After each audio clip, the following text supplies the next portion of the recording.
ॐ ह्रीं श्रीं क्लीं श्रीं कुबेराय अष्टलक्ष्मी मम ग्रहे धनं पुरय पुरय नमः।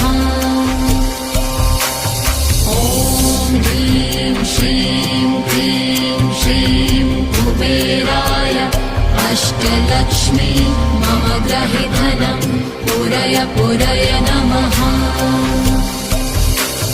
ॐ ह्रीं श्रीं क्लीं श्रीं कुबेराय अष्टलक्ष्मी मम ग्रहे धनं पुरय पुरय नमः।